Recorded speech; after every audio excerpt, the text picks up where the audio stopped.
Bismillahirrahmanirrahim. Bismillahirrahmanirrahim. Assalamualaikum warahmatullahi wabarakatuh.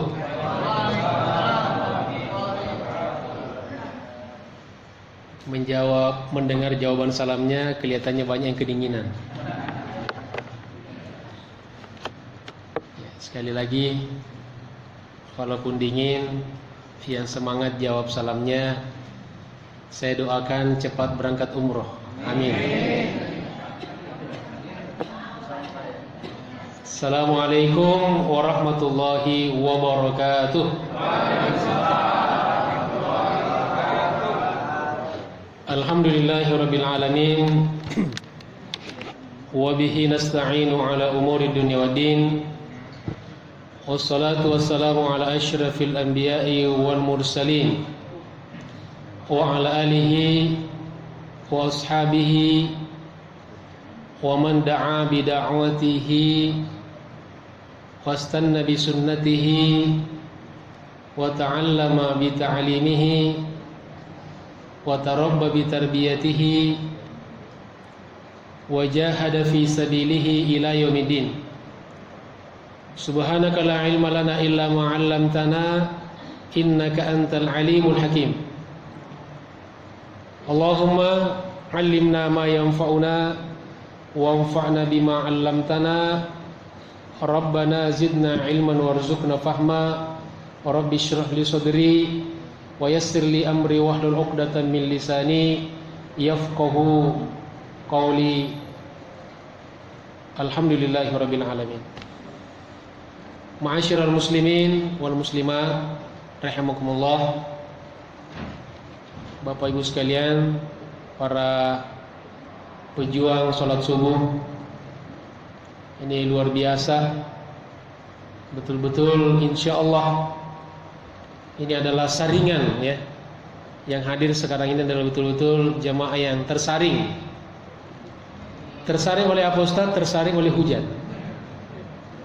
Di tengah hujan yang deras, yang sebetulnya Bapak Ibu itu punya uzur syar'i. Ya, sebetulnya boleh tidak ke masjid, tidak harus ke masjid ketika hujan deras. Tetapi hujan itu seakan-akan tidak ada dan hadir seperti biasa saja. Karena inilah insyaallah seperti kata Nabi, idza ra'aitum rajulan ya'tadul masjidah, apabila kalian melihat seseorang sering bolak-balik ke masjid, sering hadir ke masjid untuk sholat berjamaah, fashhadu lahu bil iman, maka saksikanlah bahwa mereka atau dia adalah orang yang beriman. Ya, apalagi bolak-balik ke masjid di saat hujan, maka imannya insyaallah 2 kali lipat. Dan insyaallah juga makannya 2 kali. Seperti janji Ustadz Fatah tadi. Jadi inilah salah satu hikmah ya. Semakin sedikit peserta, maka porsi akan semakin banyak insyaallah. Takbir.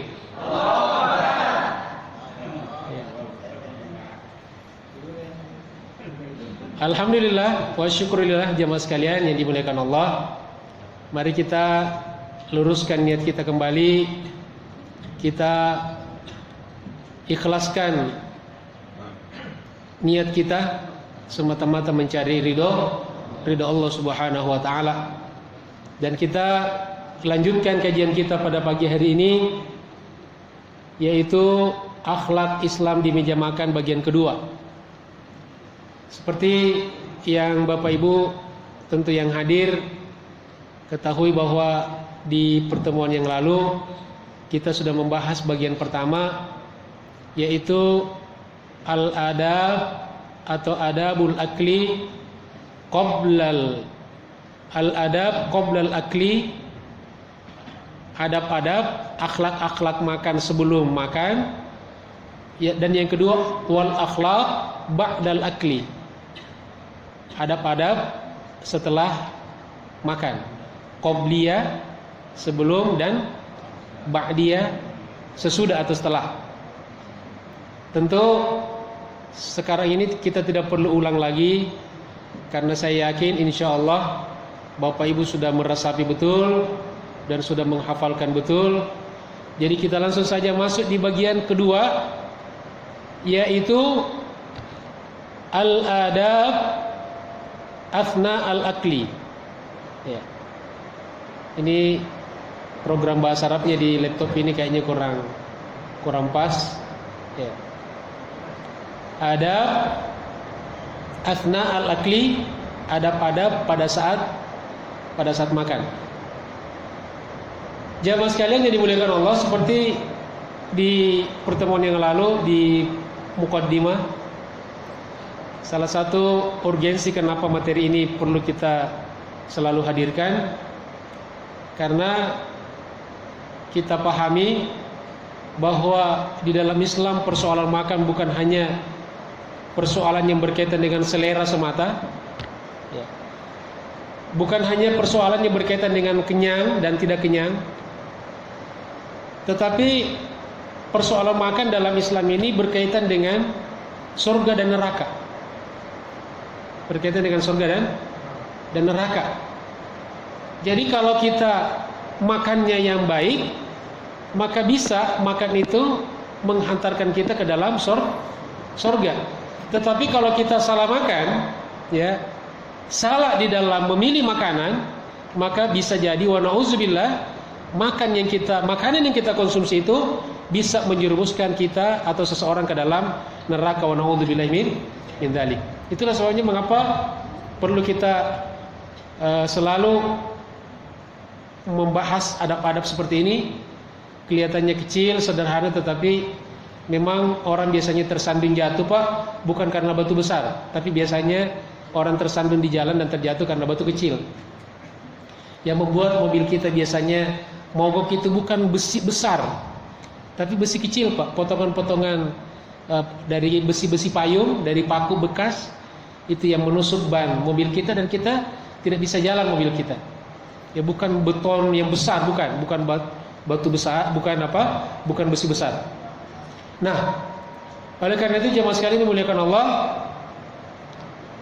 kita langsung saja masuk di adab-adab pada saat makan. Ya.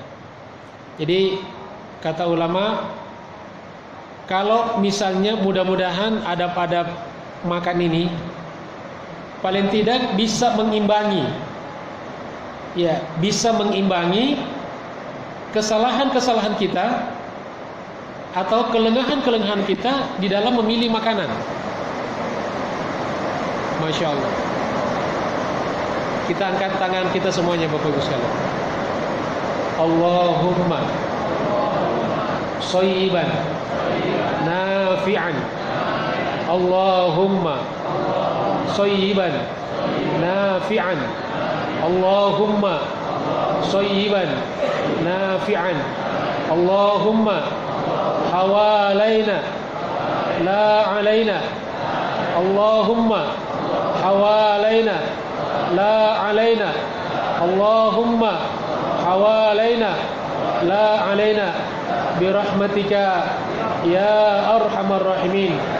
Wa sallallahu ala sayyidina wa habibina wa maulana Muhammadin wa ala alihi wa ashabihi ajma'in walhamdulillahi rabbil alamin. Mudah-mudahan jadi hujan yang penuh dengan barokah insyaallah. Jadi kadang-kadang kita mungkin salah di dalam mendapatkan makanan, Bapak Ibu sekalian. Seperti saya jelaskan di pertemuan yang lalu, di masyarakat seperti kita yang controlling terhadap makanan itu sangat lemah. Mungkin tanpa kita sadar, tanpa kita sengaja, kita sudah memasukkan makanan-makanan tidak halal dalam perut kita, betul? Kita tidak tahu kan? Maaf, seperti saya katakan, bakso-bakso yang berkeliaran di jalan itu siapa yang mengontrol mereka? Daging apa yang mereka pakai? Seandainya mereka sembeli, apakah dia baca basmalah atau tidak? Bumbu-bumbu yang dia pakai itu bumbu-bumbu halal enggak? apakah tidak terkontaminasi dengan babi dan sebagainya? Maka mudah-mudahan dengan kita komitmen dengan adab-adab Islam dalam makan, paling tidak bisa menjadi penyeimbang lah, bisa menutupi ya kekurangan-kekurangan kita dalam memilih makanan. Ya, mudah-mudahan itu bisa menjadi penyeimbang dan bisa meringankan kesalahan-kesalahan kita insyaallah.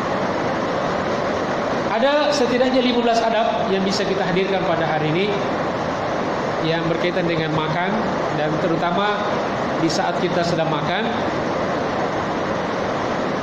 Yang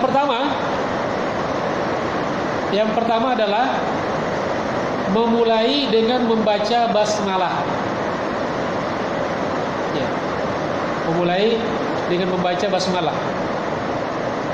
Mana Ustaz Iing mana? Ini kayaknya perlu diganti program Arabnya nih. Ada Ustaz Iing?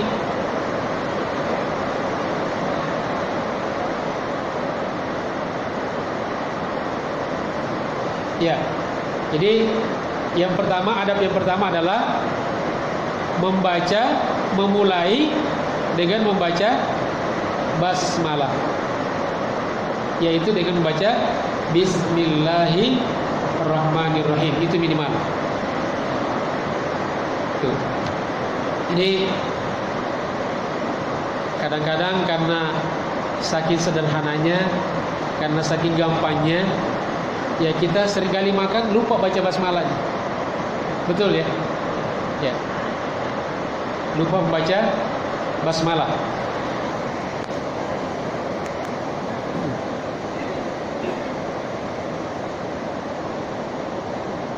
Pokoknya nanti semua kita praktekkan di aula nanti insyaallah.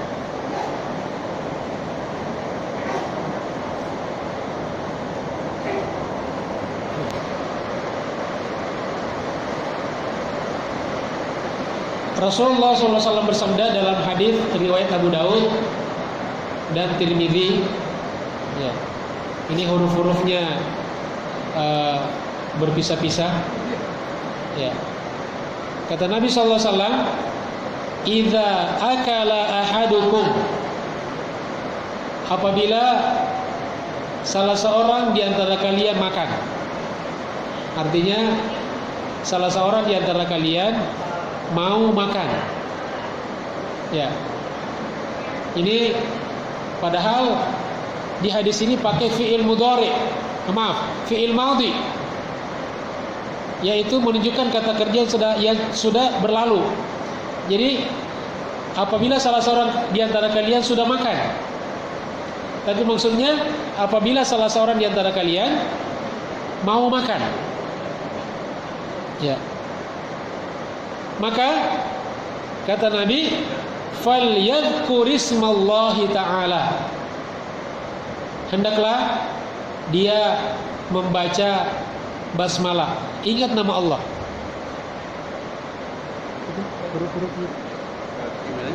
Begitu. Baik. Ya.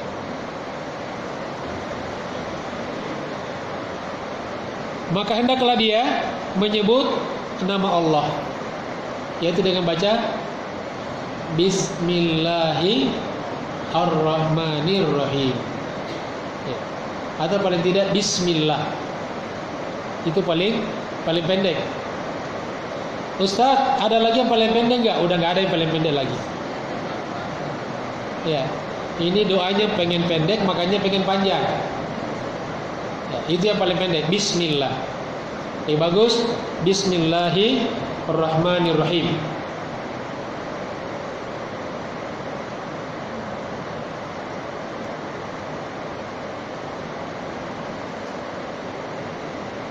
Bapak Ibu bisa baca tulisannya? Bisa? Gak bisa ya? Sama, saya juga gak bisa.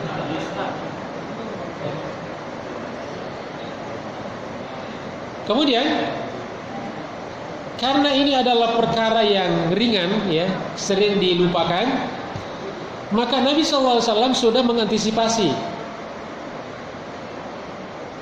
Bahkan bahwa banyak orang nanti akan lupa, ya, sering lupa gitu kan, ya, sering lupa, pas setelah makan baru ingat, atau setelah Pas makan baru kita ingat. Maka Nabi mengatakan sambungannya, fa in nasiya ayyadhkurallaha ta'ala, maka apabila dia lupa membaca basmalah, ya, kalau dia lupa, fi awwalihi, di awal sebelum makan dia lupa, falyaqul, maka hendaklah dia membaca bismillahi awwalahu wa akhirahu. Ya, bismillahi awwalahu wa akhirahu. Baca sama-sama, bismillahi awwalahu wa akhirahu. Ya. Jadi kalau ada teman kita membaca doa ini, kita dengar bismillahi awwalahu wa akhirahu, berarti dia lupa doa. Ya. Makanya yang lupa doa di awal, kecilin aja suaranya biar tidak ketahuan. Ya, tapi mending baca terlambat daripada tidak sama sekali. Jadi itu antisipasinya kalau seseorang lupa membaca basmalah di awal makan.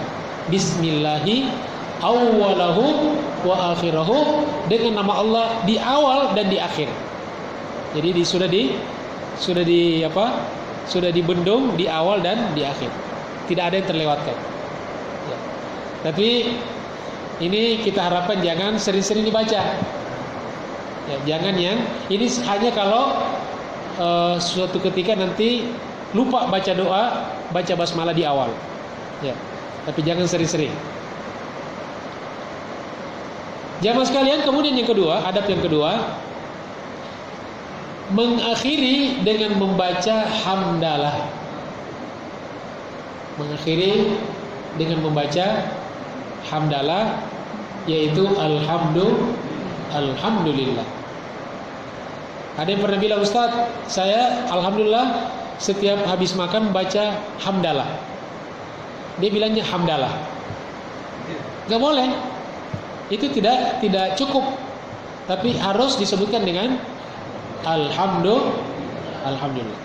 Seperti kalau kita membaca basmalah, tidak bisa dengan basmalah. Ya, tapi dengan bismillah atau bismillahirrahmanirrahim.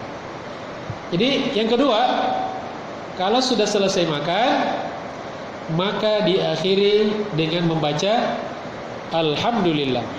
Hadis riwayat Al-Bukhari, Muslim, Abu Daud, Tirmidzi dan Ibnu Majah. Kata Nabi sallallahu alaihi wasallam, man akala ta'aman, barang siapa yang memakan suatu makanan. Ya, makanan apa saja. Di ta'aman ini isim nakirah. Ya, nakirah. Jadi apa saja. Ya. Tidak disebutkan jenisnya, porsinya. Pokoknya setiap makan. Wa qala, dan dia berkata, dia membaca, berdoa, alhamdulillahilladzi at'amani hadza. Ini agak berbeda dengan doa yang biasa kita baca. Ya. Alhamdulillahilladzi at'amani hadza wa razaqanihi min ghairi haulin minni wala quwwah ghufira lahu ma taqaddama min dzambi. Barang siapa yang makan satu makanan lalu dia membaca, berdoa, alhamdulillah, segala puji bagi Allah, alladzi at'amani hadza, yang memberikan makanan kepada aku ini, ya, makanan itu, wa razaqanihi, dan dia menganugerahkan, memberikan rezeki kepada saya, min ghairi haulin wala quwwah, tanpa daya dan upaya dariku. Jadi bahwa kita bisa makan minum, Bapak Ibu sekalian, itu bukan karena kehebatan kita, bukan karena kekuatan kita. Itu semata-mata pemberian dari Allah. Walaupun makanan itu sudah terhidang di hadapan kita, milik kita, diperuntukkan untuk kita, kalau Allah mau, Allah berkehendak, makan itu nggak bisa masuk di mulut kita. Bisa nggak kira-kira? Bisa. Makanya min ghairi haulin wala quwwah. Seperti kalau kita baca la haula wala quwwata illa billah. Ya. Jadi itu semata-mata karena kehendak Allah, rezeki dari Allah. Nah, kalau kita baca doa itu, ya, apa tadi?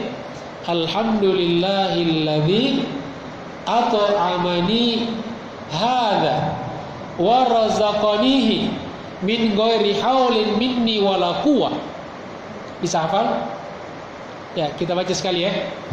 Alhamdulillah alladzi at'amani hadza wa razaqanihi min ghairi haulin minni wala quwwah. Pokoknya ingat kuah, ya, berkuah, ya.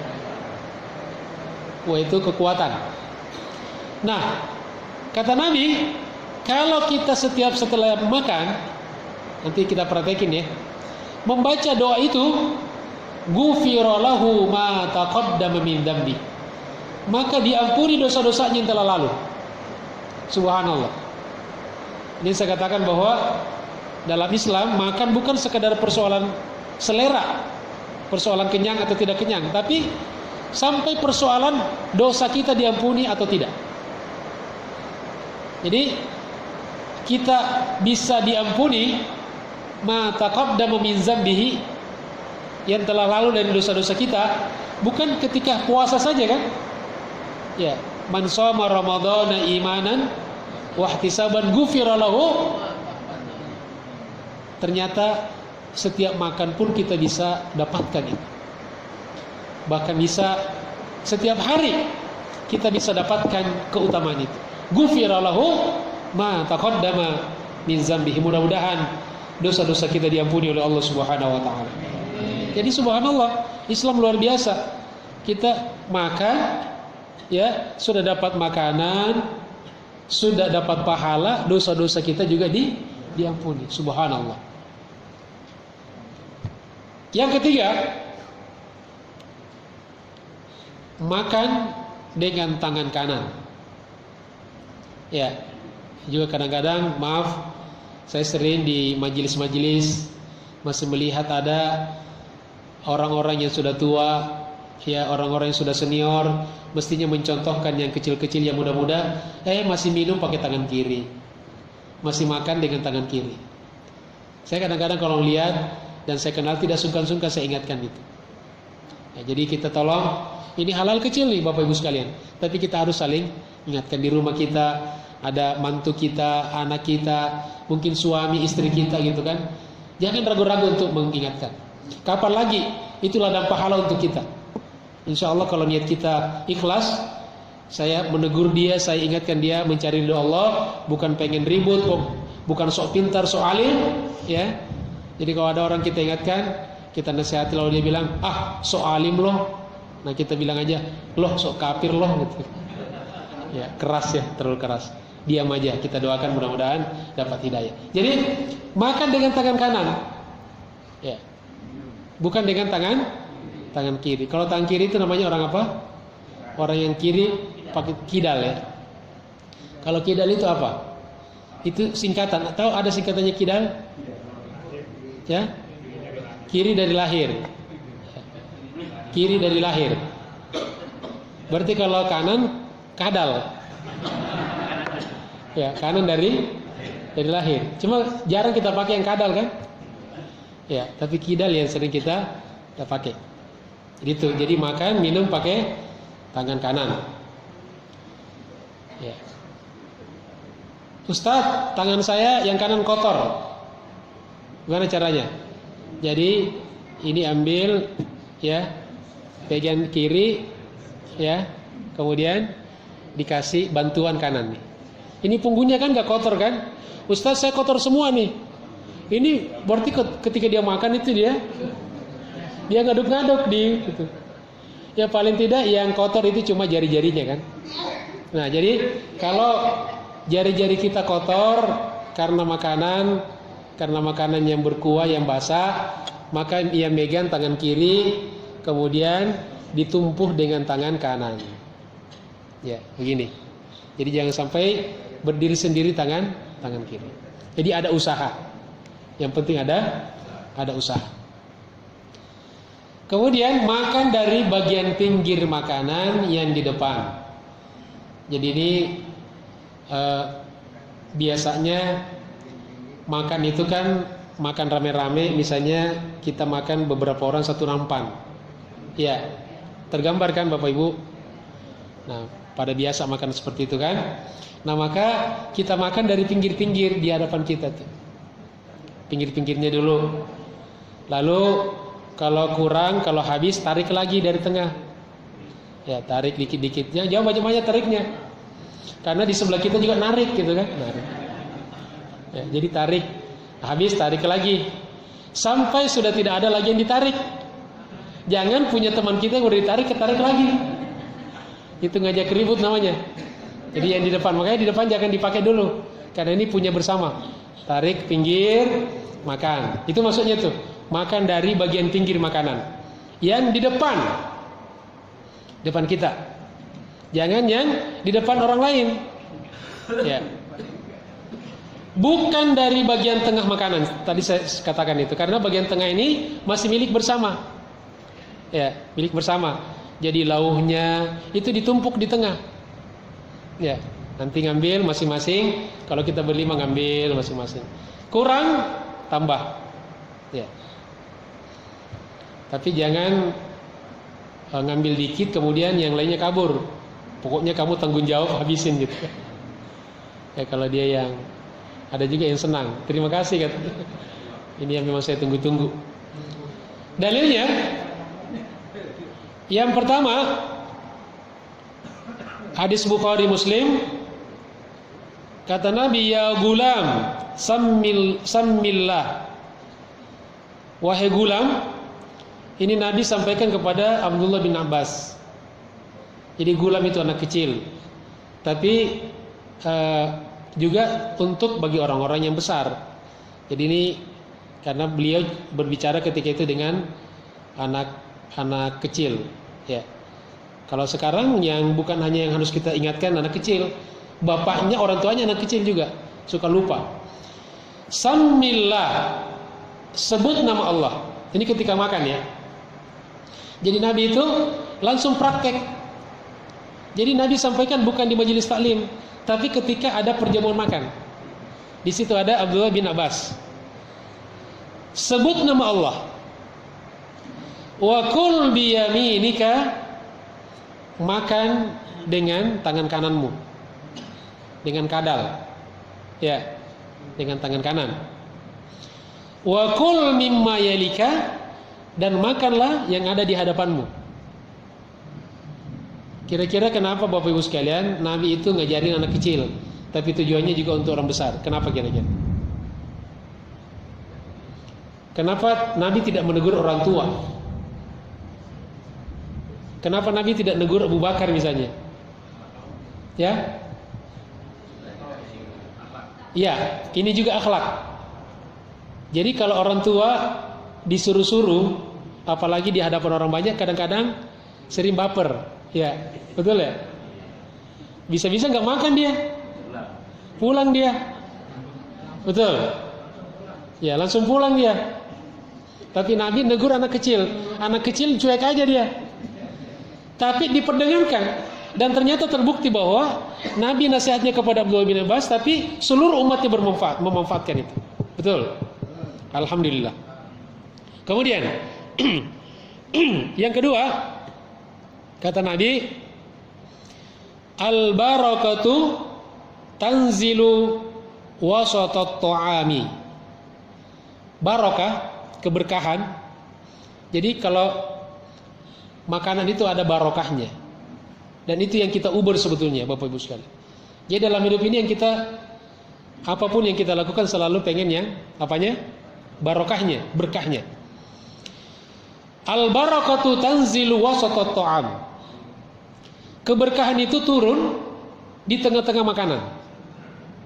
Ya, jadi Allah turunkan di tengah-tengah makanan. Fakulu min haffataihi. Maka makanlah dari pinggir-pinggirnya, dari sekitarnya. Kenapa nggak boleh kita makan langsung di tengah? Karena ini merusak barokah. Karena yang pengen barokah bukan punya kita saja. Ini kan konteksnya makan rame-rame kan? Dan Islam itu selalu makannya berjamaah. Wala ta'kulu min wasatihi, dan jangan makan langsung di tengah. Itu rahasianya tuh. Jadi jangan sampai berkah ini kita rusak. Ya, mungkin ada orang yang jijikan, kita acak-acak di tengah, dia baper, dia mundur, dia nggak makan, nggak dapat barokah gara-gara kita, gara-gara akhlak kita, adab kita yang keliru. Ya.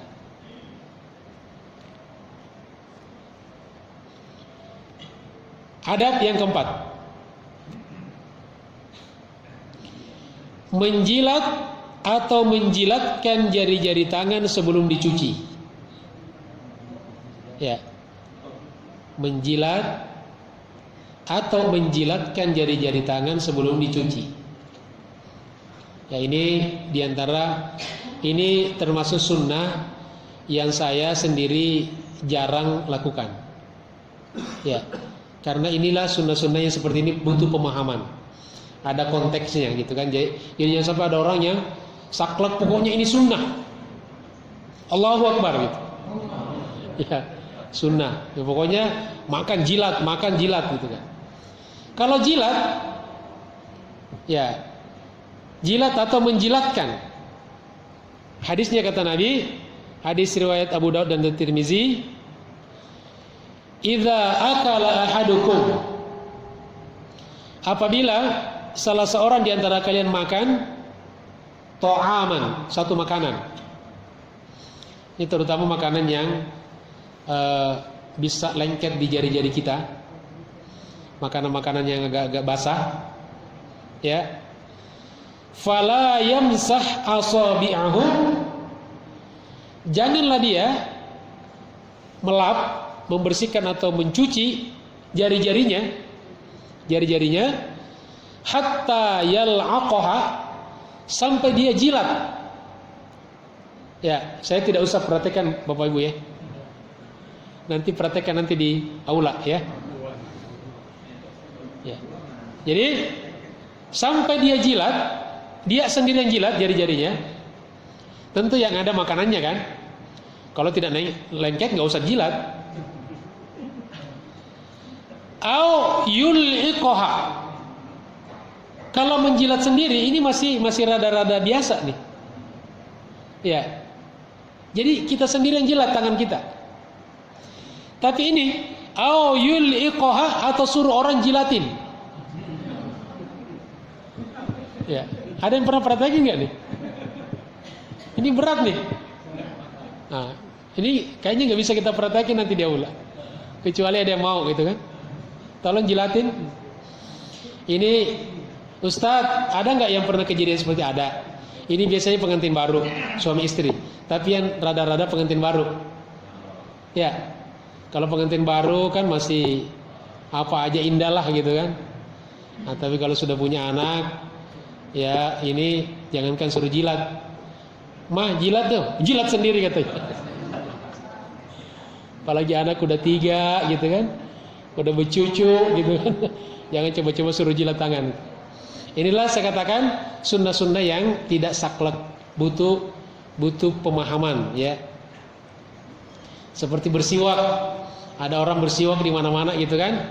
Nah, kita juga perlu perhatikan kondisi di mana kita bersiwak. Kalau ada orang makan jangan bersiwak di depannya. Ya, dia jijik.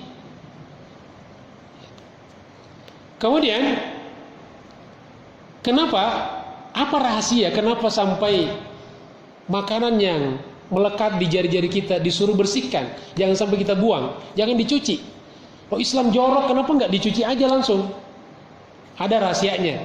Hadis Muslim kata Nabi, innakum, sesungguhnya kalian, la tadruna, tidak tahu, kalian tidak tahu, fi ayyi ta'amikumul barakah, di bagian makanannya mana itu yang ada barokah. Kuatirnya makanan, sisa makanannya lengket di jari kita dan kita cuci, kita buang, di situ barokah. Itu masalahnya itu. Satu piring itu tidak semuanya barokah. Makanya besok pagi, ya besok itu kan keluar, itu enggak barokah itu. Jadi tidak semua diserap masuk dalam tubuh kita. Ada yang jadi kotoran. Nah, jadi jelas ya. Jelas rahasianya, jelas hikmahnya. Kenapa harus kita jangan sampai ada yang tersisa. Artinya kalau di tangan saja harus kita jilat, harus kita selamatkan, apatah lagi yang di piring. Jadi kalau di piring banyak suruh jilat dia. Jadi kalau ada orang yang banyak meninggalkan sisa makanan di piringnya, suruh jilat. Artinya suruh habiskan kan tidak harus jilat. Tolong ibu-ibu, bapak-bapak biasakan ya, kalau kita makan itu dituntaskan, dihabiskan, jangan sampai tersisa. Karena bisa jadi di itulah yang kita buang, itulah terdapat barokahnya. Jamaah sekalian yang dimuliakan Allah, adab yang kelima, memungut makanan yang jatuh dan membersihkan kotorannya. Ya, memungut makanan yang jatuh dan membersihkan kotorannya. Ini juga butuh pemahaman. Ini makanan yang jatuh, kemudian ada lengket, mungkin tanah atau debu, maka kotoran itu kita bersihkan, lalu ya makanannya kita boleh makan lagi. Ya, karena tadi itu bisa jadi yang jatuh itu ada di situ barokah. Ya. Karena ada juga sebagian tradisi, saya pernah bertemu beberapa keluarga, itu doktrin orang tua mereka pada anak-anaknya, pokoknya makanan jatuh dimanapun jangan dimakan. Betul. Pokoknya kalau jatuh jangan dimakan lagi. Ini tidak Islami, ini tidak syar'i. Jadi Islam ini luar biasa, sangat proporsional, sangat adil. Ya, tidak semua juga diambil dan tidak semua juga langsung dibuang.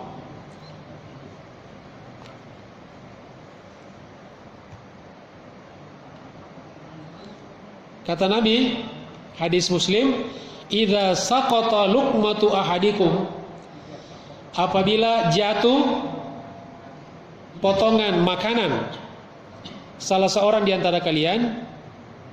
Jadi ini juga makanan-makanan kering. Ya. Jadi tidak termasuk makanan yang cair. Nah, cair jatuh ambil. Gimana caranya? Pakai skop. Ya, makan tanahnya dong. Ini makanan-makanan kering, roti gitu kan,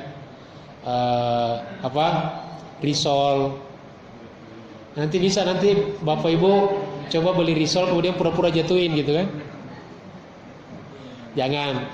Jadi ini nggak boleh sengaja kalau kebetulan terjatuh. Nah kemudian jatuhnya di tempat yang memang masih bersih, bukan jatuhnya di lumpur, di kotoran gitu kan. Ya kalau di kotoran udah.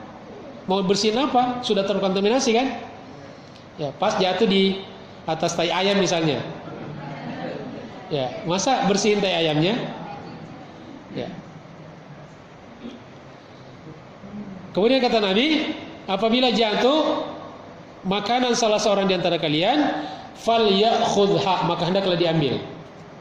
Ya. Wal yumit anhal adza, dan hendaklah dia bersihkan kotoran yang melengket di makanan itu, wal yakulha, dan dia makan sisanya. Nah rahasianya kenapa disuruh begitu? Wala yada'ha lisyaiton. Subhanallah.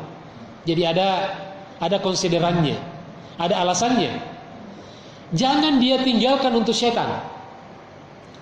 Jadi maksudnya apa, Ustadz?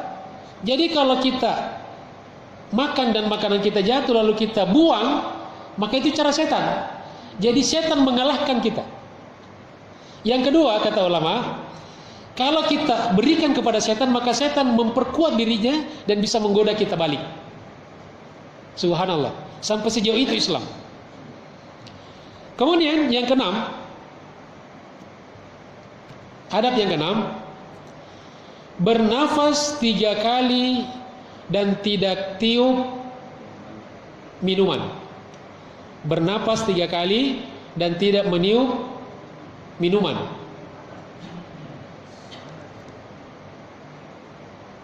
Nanti saya praktekkan nanti hadis Bukhari Muslim, anna Rasulullah sallallahu alaihi wasallam kana yatanaffasu fi syarabi thalathan. Adalah Rasulullah sallallahu alaihi wasallam bernafas di dalam minuman 3 kali. Apa maksudnya, Ustaz? Langsung saya praktekkan.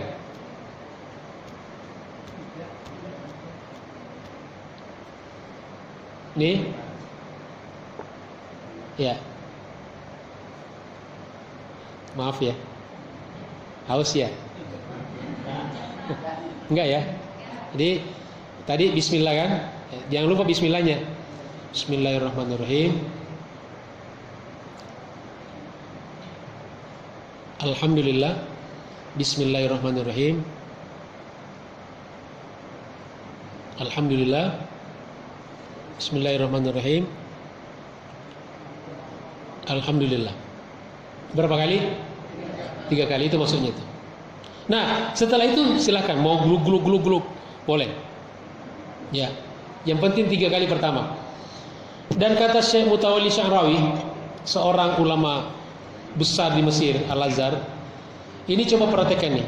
Kalau setiap kali minum Bapak Ibu selalu seperti itu. Bismillah, alhamdulillah. Bismillah, alhamdulillah, bismillah. 3 kali.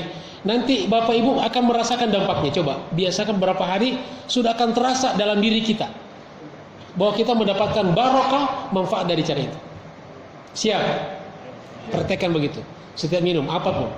Bismillah, minum, alhamdulillah, bismillah, alhamdulillah, bismillah, alhamdulillah. Yang ketujuh,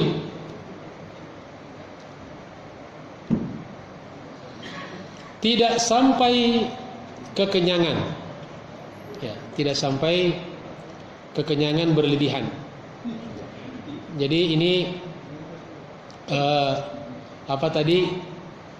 seruan untuk menambah 2 kali perlu kita tinjau ulang. Kalau kekenyangan 1 kali, yang 2-nya dibungkus saja. Siap? Nah, itu lebih siap semua itu.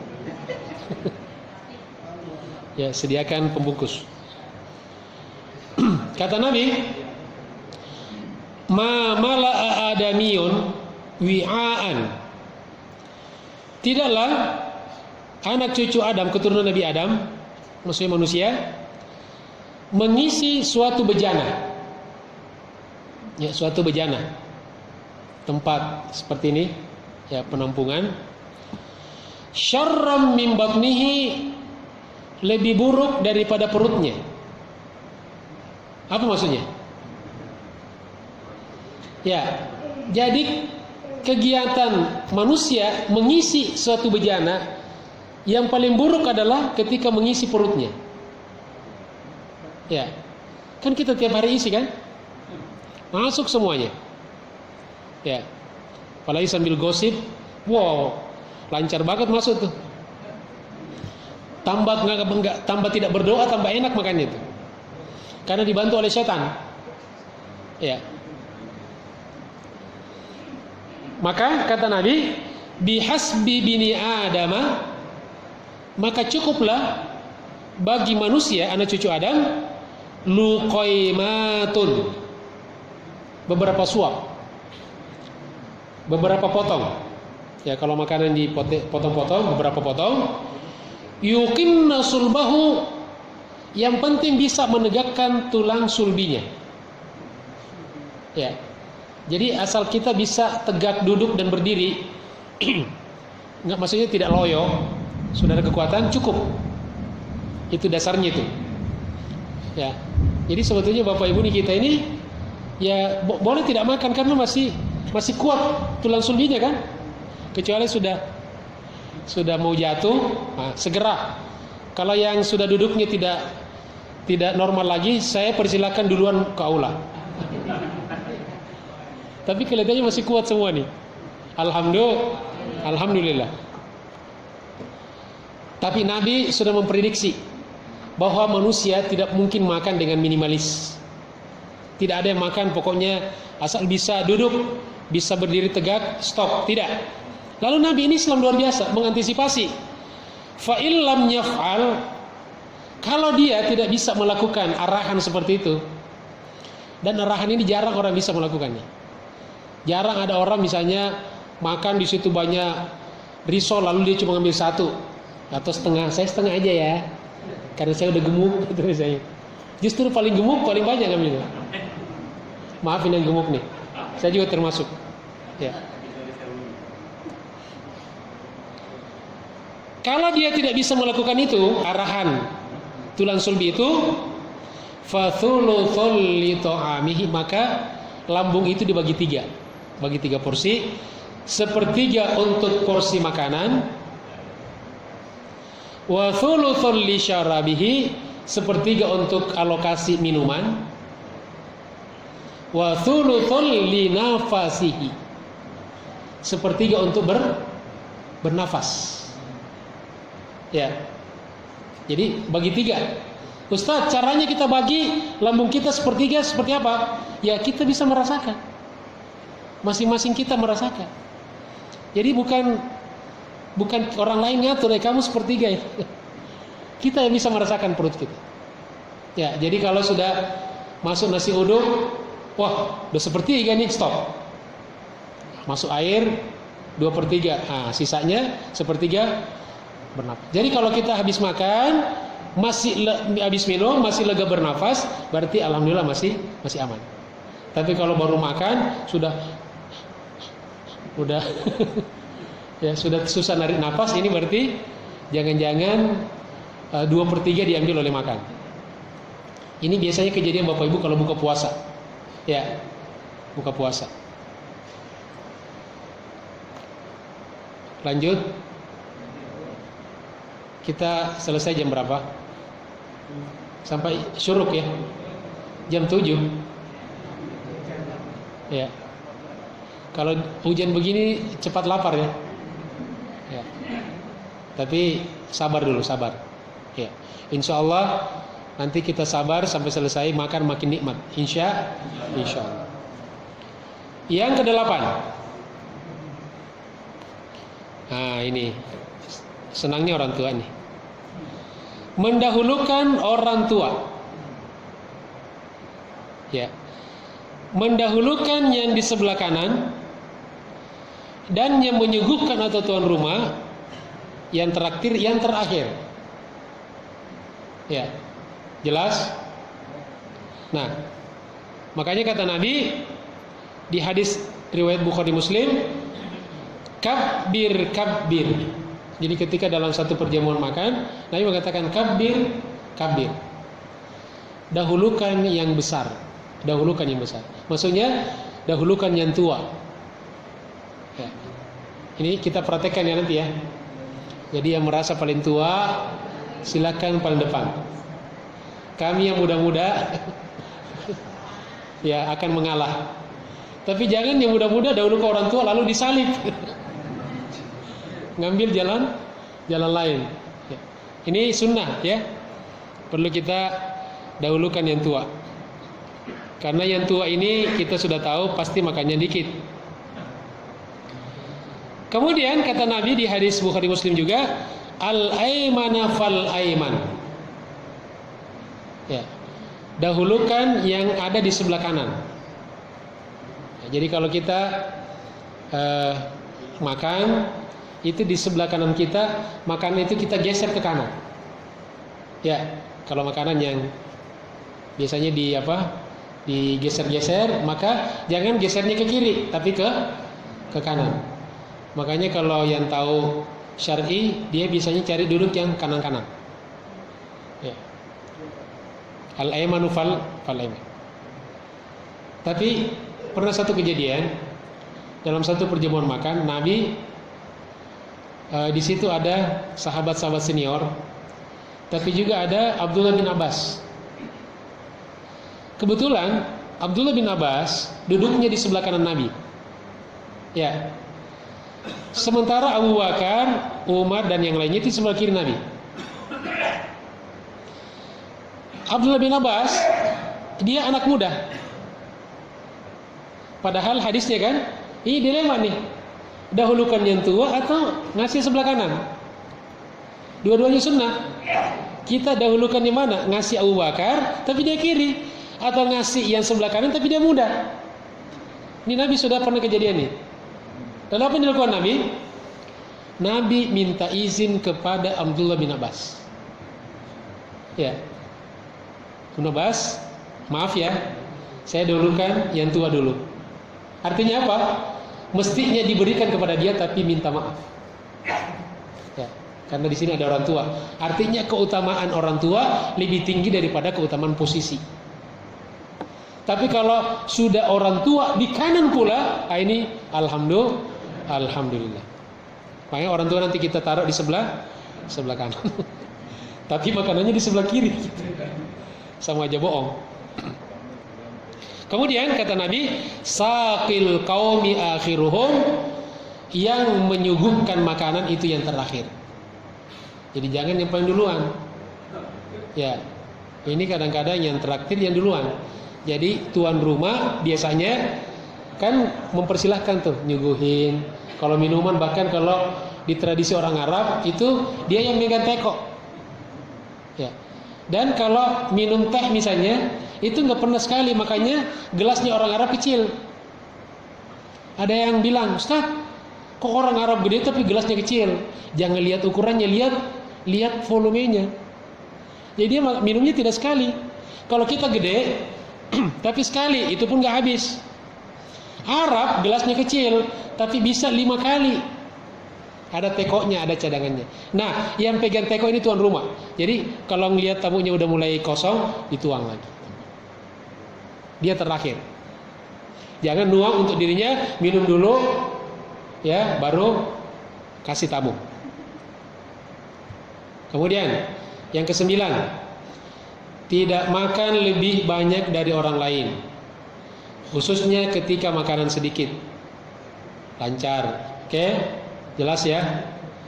Jadi kita lihatlah, jangan sampai kita nambah 2 kali sementara di situ ada yang kelaparan. Ya. Jadi periksa di aula itu tidak ada yang kekurangan. Ya. Yang ke-10, menundukkan pandangan dan tidak melirik orang lain yang sedang makan. Ini terutama kalau kita datang tamu kita makan, kita pelototin aja. Lihat suapnya. Ya. Kalau bisa kita ikut makan. Kita disuruh ikut makan dan pura-pura tidak lihat tamu kita. Pura-pura tidak lihat. Yang ke-11, tidak melakukan sesuatu yang dapat membuat orang lain merasa jijik. Ya. Apakah itu perkataan atau perbuatan? Perkataan misalnya dia cerita-cerita hal-hal yang jorok, yang menjijikkan. Tadi ya, sebelum saya ke sini, Pak, saya tuh lagi megang itu kotoran. Jangan ngomong tentang kotoran. Ya. Jelas ya? Perbuatan misalnya ini ada perjamuan, bersiwak dia sebelum makan. Bersiwak, ambil di kantongnya kan? Siwak pusaka warisan dari nenek moyang. Ya, lalu dia siwak di situ. Ini orang bisa jijik. Atau misalnya dia tidak cuci tangan lalu dia ngacak-ngacak makanan. Terutama kalau kita makan satu nampan tuh, langsung tadi makan di tengah. Ya, suapnya begini, kayak orang India tuh. Kalau kita kan begini kan, ujung-ujungnya kan. Nah, kita aduk ya, campur ya, biar kebagian kuahnya ya.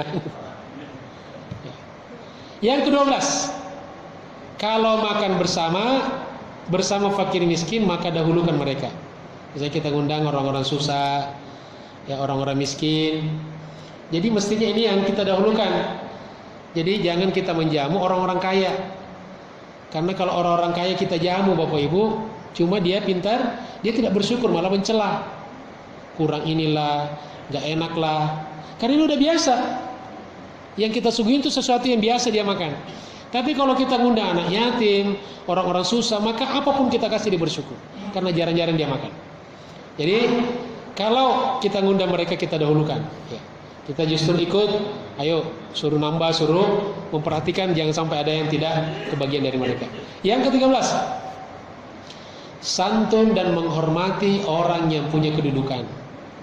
Ya, hanya lihat ketua yayasan, pengawas, pembina, gitu kan, lihat, dahulukan. Mantan ketua yayasan, gitu, pensiunan, gitu Pak, mantan pejabat, dahulukan. Ustadz, dahulukan. Kadang-kadang ustadz di belakang, gitu. Ya. Ya, dahulukan yang RT. Ya, ada RT di sini. Ya, kalau ada RT RW dahulukan. Lalu kita kapan Ustadz? Ini jamaahnya punya kedudukan semua nih. Ya. Kemudian yang ke-14, berlapang dada terhadap peserta makan lainnya. Maksudnya ya kita jangan di situ, jangan kuat-kuatan lah. Ya, bahkan kalau bisa kita ithar. Ya, kita dahulukan saudara kita yang lain. Kalau kita misalnya butuhnya maunya tiga potong. Nah, ini kalau bisa yang lainnya kita kasih. Ya, jangan kita kuat-kuatan. Ya, jangan berlomba. Kemudian yang terakhir dari 15, di situ ada canda dan gurau-gurau yang ringan. Ternyata dalam segi kesehatan itu membantu dalam pencernaan makanan. Jadi jangan makan itu tegang gitu kan, kayak orang mau berantem gitu kan, kayak mau perang. Ya, tapi ada canda-canda yang ringan, jangan kitik-kitikan, gitu kan. Apalagi makan sagon langsung keluar gitu kan. Nah, contohnya disebutkan oleh ulama, suatu ketika Rasulullah SAW makan dengan para sahabat. Ya, di samping Nabi itu ada Umar bin Khattab. Nah, setiap Umar makan korma, maka bijinya ditaruh di depan Nabi. Ya, makan, taruh bijinya di depan Nabi. Nabi pura-pura nggak lihat, pura-pura bodoh aja, pura-pura nggak tahu. Dia nggak nanya, kenapa kamu taruh di sini? Pura-pura aja. Tujuannya Umar setelah makan dia bilang, coba lihat siapa yang paling rakus di antara kita, yang paling banyak makannya. Nabi katanya, coba lihat, paling banyak bijinya kan? Nah, paling banyak numpuk bijinya Nabi kan? Berarti Nabi paling rakus. Bercanda nih. Lalu kata Nabi santai aja sambil senyum, justru kamu yang rakus karena bijinya pun kamu makan katanya. Ya, kamu tidak ada bijinya karena bijinya kamu telan, kamu makan juga. Berarti kamu paling rakus kan? Akhirnya di suasana itu jadi cair dan itu canda yang ringan. Jadi jangan, kalau kita bisa jadi berantem tuh. Apa kamu bilang ya? Nah, langsung dia tonjok. Ternyata itu gurau-gurauan yang ringan, cerita-cerita yang segar, dan insya Allah bisa membuat suasana jadi nyaman, jadi jadi indah. Kemudian itu juga dari sisi kesehatan membantu kita dalam mencerna dan menelan makanan itu, insya Allah. Demikianlah jemaah sekalian yang bisa kita bahas pada pagi hari ini. Mudah-mudahan memberikan manfaat dan kita bisa praktekkan, kita bisa konsisten, kita bisa komitmen, bisa istiqomah. Memang istiqomah itu berat, sebab kalau ringan namanya istirahat. Terima kasih. Ada pertanyaan sebelum kita tutup? Kayaknya sudah. Ya, silakan Andi.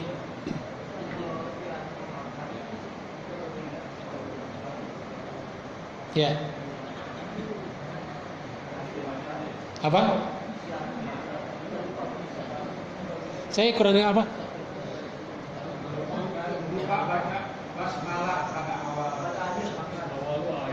Iya, bismillahi awwalahu wa akhirahu.